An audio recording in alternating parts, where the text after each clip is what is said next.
The NBA offseason signing period is over, and with most of the trades being mostly wrapped up, I said I wanted to give a video kind of recapping the majority of the NBA offseason. And no, I am not going to do every NBA team. I'm only going to do like 13, I believe.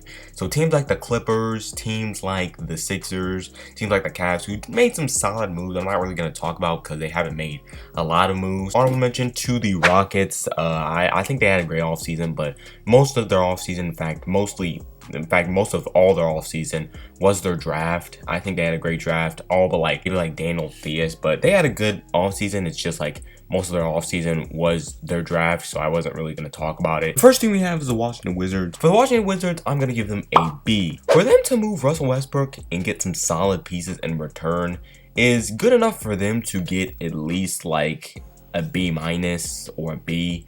Then they also signed Spencer Dinwiddie, who's also a pretty good get, although I have never seen Spencer Dinwiddie play basketball because I haven't really been paying attention. They also got Kuzma and Montrez. Now, Montrez, in my opinion, is a little overrated, but he could produce a little offensively. Kuzma, you know, if he resorts back to his rookie self. The only main thing is that the Wizards aren't going to be a playoff team. The Bulls, there's the Heat, there's the Hawks, there's the Celtics, there's the Hornets, there's the Knicks, there's the Bucks, and there's the Sixers, and there's the Nets. It's like 9 teams right there that are potentially better than the Wizards, potentially even the Raptors and Pacers. So I don't think the Wizards should be going for the playoffs. That's why it's not like anything high, but I do think it was some solid offseason pickups, so a B. Next team I have the Warriors. I'm going to give them anywhere from a B to a B-. I like the offseason pickups. They picked up Otto Porter and Nemanja Bjelica. The problem is that they drafted 2 rookies and kept them along with their last year's 2nd overall draft pick.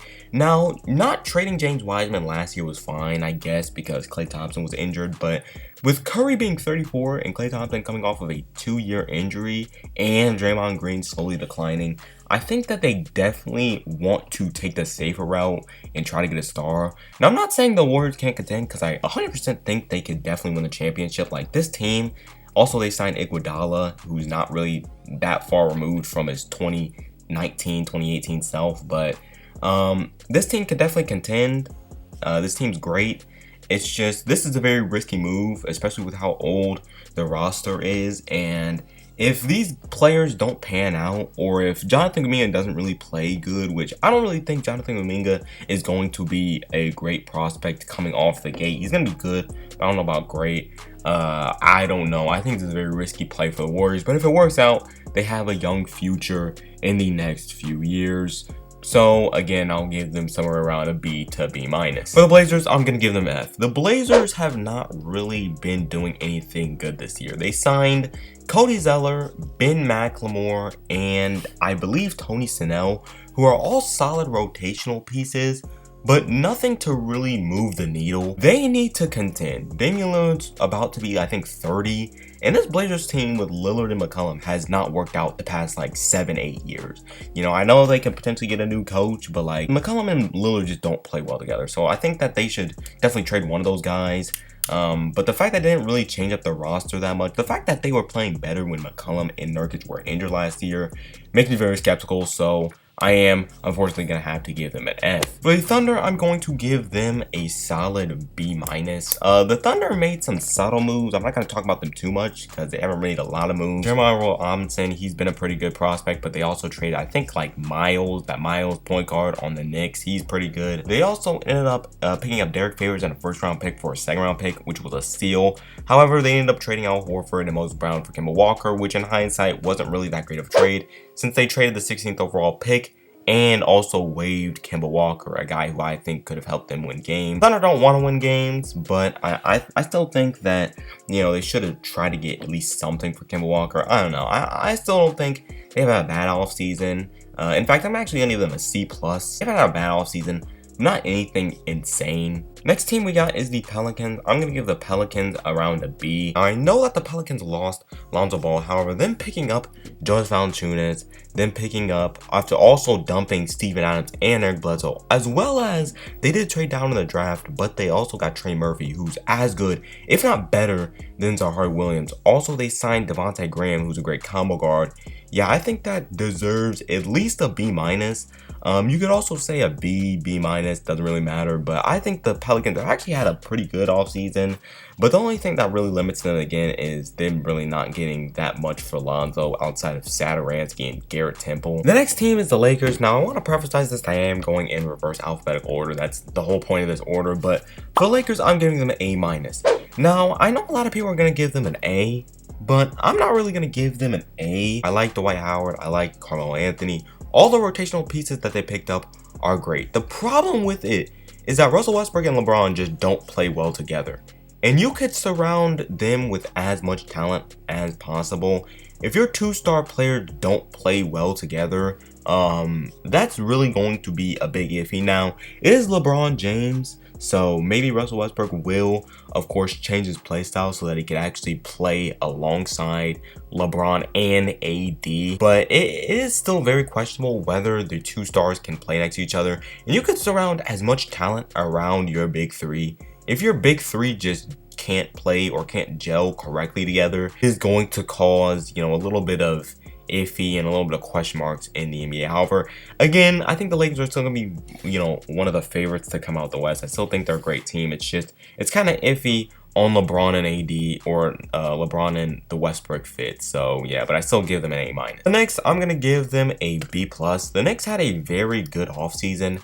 They drafted Miles McBride and Quentin Grimes, two guys who have been looking really good in the Summer League. They did trade away Jeremiah Earl Robinson and Kai Jones, who were some good pickups as well. I don't think they really needed big men this year, or at least like that. They also ended up picking up Evan Fournier, who can definitely provide some offense off the bench. They also picked up Kemba Walker, which in my opinion, Kemba Walker did come off a bad season. However, he's still a really good player. He showed a lot of potential. I just think he was bad situation. And overall, I mean, a team that was a 5th seed and got these many pickups, these many, good pickups, I think is going to help the Knicks. They've had a sneaky good offseason, so I'm going to give them a B+. Next, we got the Hornets. The Hornets ended up picking up Kelly Oubre. They also ended up picking up Ish Smith. They also ended up having a sneaky, really good drafting JT Thor. They picked up Kai Jones. They also picked up James Bouknight, and they did trade up for JT Thor and also got Miles or Mason Plumlee in that deal. In my opinion, the Hornets have had a pretty good offseason. Nothing special, but Kelly Oubre was really good in the month of February last year. I think he actually outscored Curry in the month of February for the Warriors.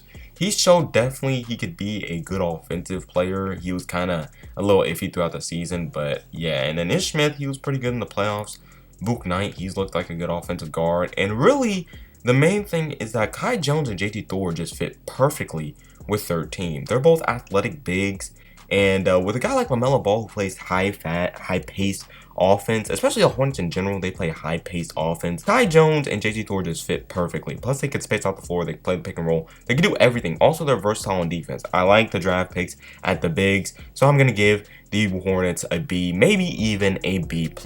With the Heat, I'm going to give them a B+ as well. I know they didn't really do that much outside of acquiring Kyle Lowry and PJ Tucker, but those two were huge signings.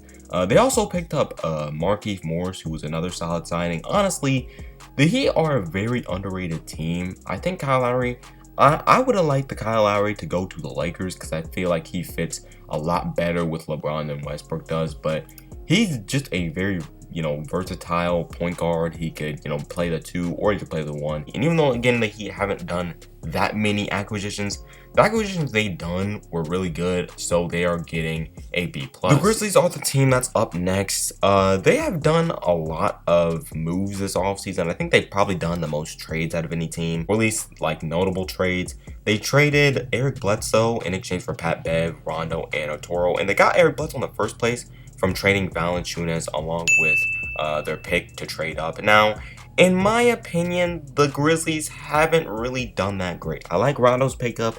I like Daniel Oturu. They also ended up trading Pat Bev for Jarrett Culver and Hernan Gomez. But I don't really like Steven Adams. Steven Adams, in my opinion, is a tad bit overrated. Bledsoe, he was also not a great pickup, but they traded him. But I do like some of their other pickups. It's just Steven Adams just doesn't really fit. Plus, Zaire Williams is a huge boom or bust, but I don't think they got that much worse, so I'm gonna just give them a C+. Second to last team here we got is the Celtics. The Celtics had a very good offseason. They picked up Al Horford in a trade for Kemba Walker. They also picked up Moses Brown, which they then flipped for Josh Richardson. They picked up DeLon Wright. They picked up Dennis Schroeder. They had a lot of good pickups, and honestly, this Celtics team, I mean, their two best players didn't really play great together, but they just got a lot of good pickups. They got a lot of good guys. So I'm just going to give them probably a solid B to B+. The last team we got is the Chicago Bulls. And honestly, I think the Chicago Bulls had one of the best off seasons. They picked up DeMar DeRozan and traded away, yes, some of their future, but I don't think it's that important to worry about your future. I think it's more important to worry about trying to contend. And I definitely think this Bulls team is pretty much like a borderline, if not championship contender. Don't forget that they have 3 all-star caliber players, Nikola Vucevic, DeMar DeRozan, and Zach LaVine, along with Lonzo Ball, who was really good in a bad situation. They also have some solid rotational pieces. They still have Caruso. They also have Tony Bradley. They also still have Patrick Williams. They also still have White. They still have Markkanen. They have a lot of depth.